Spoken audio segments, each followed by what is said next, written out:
Glad you could join me. So, before I begin this video, I want to make it very clear this is not a hating video. It seems anybody that has can put two and two together to make four ends up being a hater automatically. I think this is what you call constructive criticism or alarm bells. And I think that alarm bells, if you care or if you show care, you can see a situation, you can see something coming and try to avoid it. I can see alarm bells were ringing a long time ago of Anthony Joshua, and I haven't been wrong. I saw those alarm bells ringing from the Dillian White fight, and it got worse along the way. And yes, there were some good wins along the way for Anthony Joshua, but ultimately the big loss came with Andy Ruiz, and we all know what happened from there. Joshua never really recovered from that. What I want to talk about tonight is a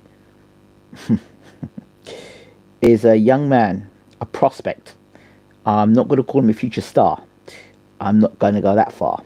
I'm not going to blow smoke up his ass when he's achieved relatively nothing in his career so far. We're very quick, particularly in this country, to blow smoke up people's asses and make people feel that they're invincible and ignore their shortcomings. And then when they get beat, it's called upset. It's not upset because we saw it coming. It's when you ignore the flaws or you ignore the shortcomings or you ignore the deficiencies and continue to hype and continue to hype and continue to hype, which is what our media are very good at. I think because of the pressure the broadcasters are under, everyone's the next superstar. And so we're talking about Ben Whitaker here, who, as I said about Herkovich, if you look at Herkovich's record, and I saw what he did in the amateurs, and I said Herkovich is good if you allow him to do what he's allowed to do. But when you start to back him up, some guys, when you back them up, they actually fight better. They fight better under pressure. A guy who, when you bring the fight to them, they fight better. I used to like watching Oscar De La Hoya fight because Oscar's good on the front foot. He's boxing and stuff. When you brought the fight to Oscar, and Oscar would like grit his teeth and let hands go, 4-5 shots would go. Exciting shootouts, good. And I loved watching Oscar fight. He was one of my favorite fighters. But there are other guys, when the going gets tough and the punches start flying, that's when you see a lot of them duck for cover. Literally duck for cover. They put their gloves up, cover themselves up, and before you know it, they're falling through the ropes. No name's been mentioned there. So good when it's all on top. Ben Whitaker is one that's an interesting one though, because I like him because he's a character. Not everybody can be straight-faced, straight-laced, and media savvy, and it's not like that. The reason why we love people like Ben and Eubank, and we like those eras, because those guys had personalities. The Hagler, Hearns, Duran, Leonard, they all had their own personalities, right? They all had personality, and I think it's all right to go yesteryear and talk about yesteryear, but these people had personalities. They didn't have media gurus and experts trying to tell them what to say, what not to say. Even one point in time, I think Larry Holmes that jumped on top of a car and had a fight with Trevor Berbick. Yeah, crazy times and exciting, fun times as well. Bruno and Tyson and there's no way he's going to beat me. No way. Personalities. Nassim Hamed. I took his shots, but could he take mine? When Nassim went to Madison Square Garden to fight Kevin Kelly, a lot of people want to see Prince Nassim fall flat in his ass. They saw that, but they also respected the fact that Nas got off his ass and knocked Kelly out. He was one of the most exciting fighters in the world. And if you talk to anyone today who isn't bitter about boxing, but really enjoyed Nassim's one-punch knockout power and knocking people clean out in exciting fights. I guess when he left Brendan Ingle, joined Manuel Stewart, and of course Uncle Bashir at the time argued with Manuel Stewart. Stewart was his right-hand man. Bashir said, keep Hamid the way he is. Stewart said, no, I want more punching power of Hamid. So that's where Hamid started to hold his feet and throw more punches. And then you saw later on in his career where he used to stay a little too long in the pocket and get clipped and get knocked down. One fight in particular, I can't remember the young man is, bloodied Hamid Nose, had him down early in the fight, and Hamid had to get off the deck to knock the dude out, but very strong. Can't remember, American guy, I think. Can't remember the guy's name offhand. It was a great fight though, great fight, bloody fight. But you could see Hamid's shortcomings coming there, because now he was just no longer moving all that lovely movement and switch hitting. He was now just standing there and letting his punches go. Of course, not too long later, he met a man by the name of Antonio Barrera. Yeah. And Antonio Barrera was able to capitalize on and Nazim's lack of footwork. I just want to load with big bombs. Was able to counter punch and again take Naseem apart. This was the moment for Naseem to be superstar, and Barrera brought him back down to earth. He was considered fighting like a Saturday night drunk by one Ian Dark, a legendary commentator. So here we are now. So you're saying, what am I getting at here? We're talking about now Ben Whitaker. Ben Whitaker, already for me, there's alarm bells. There's alarm bells for Ben Whitaker. One of the concerns of Ben Whitaker is that for all the movement he does, he's hittable. In his last fight, he was getting hit, and he was getting hit against the ropes. And my concerns with Whitaker is that two things. He may not be as durable as he thinks he is, and B, he may not be as defensively sound as he thinks he is. You see, now when you're unbeaten and you've got smoke blown up your ass, people say, oh, he's a humble guy. Smoke blown up your ass, and you feel that you're in control and you can do everything within your control and within your remit, or in other words, you can do everything, and no matter what anybody does, you're going to have the answer to it. That's fine and dandy. But if you're not improving, or you're making the same mistakes, or in his case, you're an accident waiting to happen, and I say he's a big accident waiting to happen. It's not a matter of if, it's when, and it's going to be soon, particularly in this era. Because in this area, especially now with the Saudis and Turkey al-Sheikh, this is where things will change. Whereas before you could have an unbeaten record, 30, 40, them days are over. Unless you can fight, or you've got really good management, you're always going quickly because you're going to get matched fast and hard. And of course, if you are from a stable that doesn't have many stars, and they're building it, want a star in you, then you're going to get pushed a little faster.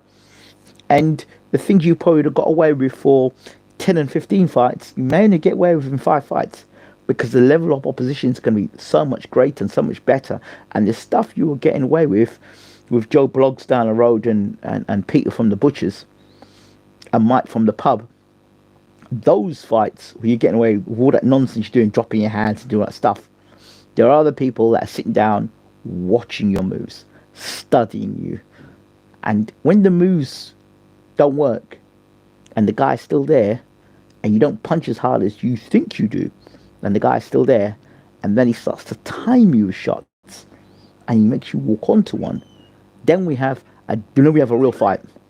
And I think those days are sooner rather than later. Whether Liam Cameron's the man to do that, I don't know. But those days are coming, and they're coming quickly. Why? Because nobody wants to sit down and watch too many knockover jobs against guys we don't know about. We want to know how good you are, and quickly. And that's what it is with Ben Whitaker. And if you're not, what can happen with some fighters? They can get into a tough fight, and they can then say, you know what, I've got to work on this, and they improve. And there are other fighters that are deluded to the point where, I was off form, or I was sick, or I had a cold, or I was a bit out of form, or they make up excuses. So they will not adjust and make the adjustments necessary to be a better fighter, and they won't listen to anybody either. So even if they're training, they're not giving 110% because they don't feel they need to.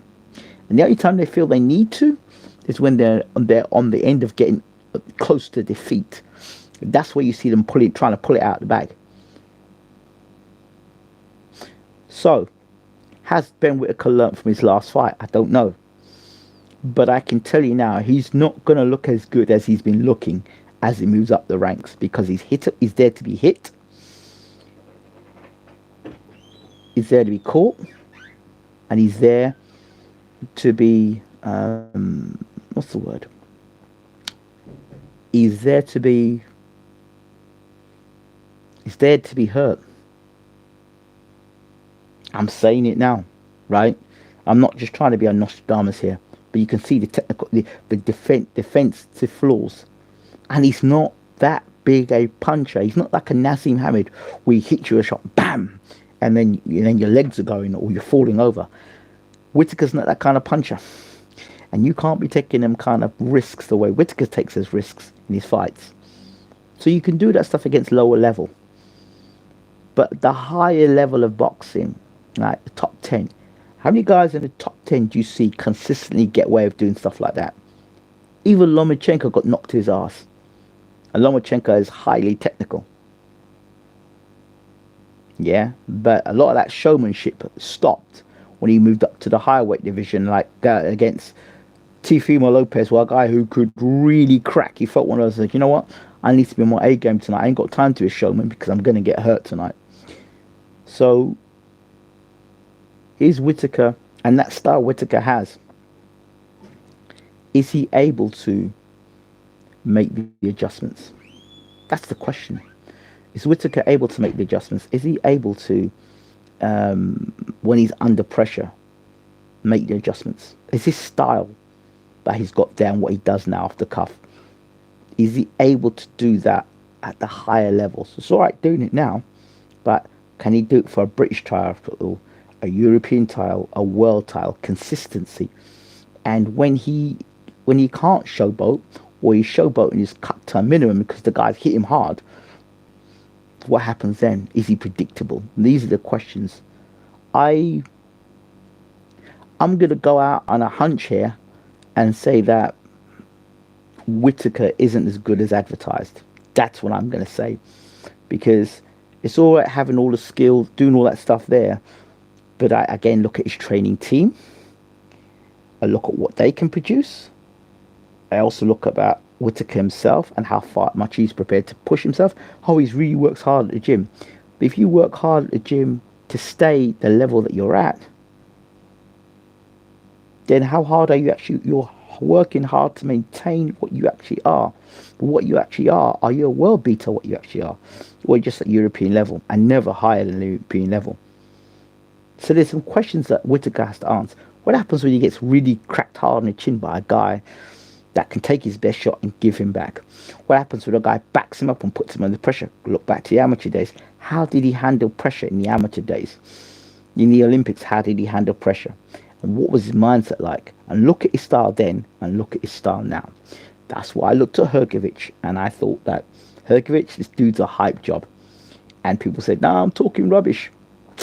Well, look what Hrgović has done now. You see, so there's some things you can see in the amateurs, unless the style has changed completely. You know? Just things for you to think about and look at. Alright? So, we like to blow smoke up people's asses far too soon in boxing. Guy gets a couple of knockouts, does it. Do you remember Josh Kelly? You know Josh Kelly, when he does 4 or 5 left hooks, and they kept showing that highlight over and over and over and over again. And then he fought my guy, Ray. Can't remember his name again. Ray Robinson. He fought Ray Robinson, my guy Ray Robinson. And Ray Robinson beat him that night. That was the night that Joshua got beat by Ruiz. I'm sure that was the night. It was in America. And Ray Robinson outboxed Kelly. And Kelly had all them, he had all them tricks and stuff. But Ray Robinson was cute. He was experienced. And he just walked Kelly down. And Kelly started running out of ideas. And then Robinson was there to start picking up the pace. So when you run out of ideas, he picked up the pace. And I thought that Robinson won the fight against Kelly. So it's that similar type of thing I expect to happen with our friend Whitaker, Ben Whitaker. I expect a guy to be in there, take his best shots, just walk him down, and eventually start to catch up with him and start to let the bombs go. And when that happens, we'll see whether he has a plan B. So I'm not convinced he has. I believe that's what he has, and that's it. I really do. And I think that time is coming sooner rather than later. Let me know your thoughts on Ben Whitaker. Again, this is not a hateful thing. It's more of an observation I'm seeing.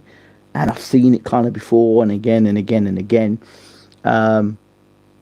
Let's see how much the lines between Josh Kelly and Ben Whitaker are in terms of the showmanship, which I enjoy. But there's got to be substance behind that. And it's a substance behind that that is what I'm interested in. That is what's going to tell us what Ben Whitaker's about. Not all the showboating. It's if he can really get down to business when he needs to. And if he can do that, he'll be a world champion. I'm not so sure if he can do that stuff against and I'm not a big fan of Joshua Buatsi, but he punches hard. Whether he can do that against a Joshua Buatsi who's well schooled, he's got a good jab and a good punch variety and works the body, works the head. I wouldn't like to see Ben Whitaker against the ropes with someone like Joshua Buatsi who's vicious to the body and head. So, and I'm not Joshua Buatsi's biggest fan, but the way Whitaker fights, you won't want to be tired and running out of ideas against a guy like Buatsi. Do you understand? So it's just thoughts. Just thoughts. At least British European level. Alright. Don't forget to rate, subscribe, leave your comments, and please let me know what you think in the comment section of Ben Whitaker. Are we looking at a superstar or super full?